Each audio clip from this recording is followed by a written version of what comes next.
Mga estudyante, mga Folsai ng University of Pasay, isa lang may papayo ko sa inyo, aral kayo ng mabuti at salamat sa magulang.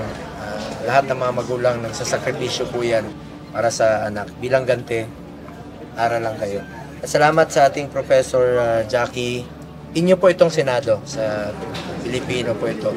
At sa Pasay naman po, meron tayong malasakit center doon para sa mga poor and indigent patients.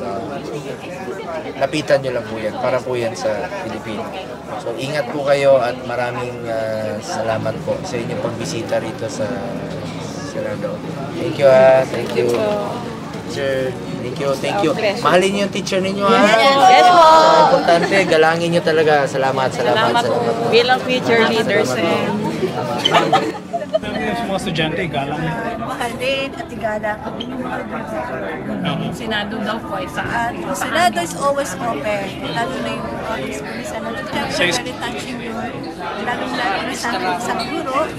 Actually, this is kumbaga voluntary yung pagpunta namin dito for our finals na rin. And then, sobrang happy sila kasi nakamit nila lahat ng mga senator. And luckily, na-approach kami ng senator. Kung siguro kanina parang kinikilig yung mga estudyante. Yes, sobra. Kasi first time talaga nila makapunta.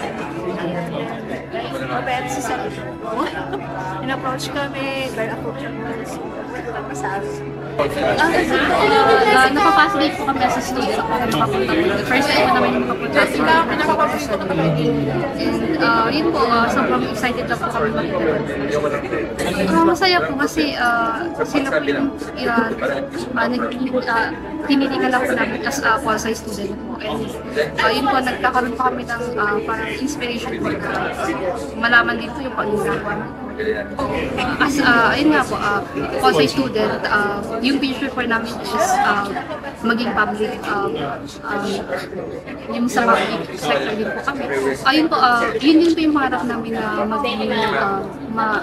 magkaroon ng work na tumulong din po sa tao. Lahat po kami pangarap po namin yun na maging public servant. Yes po.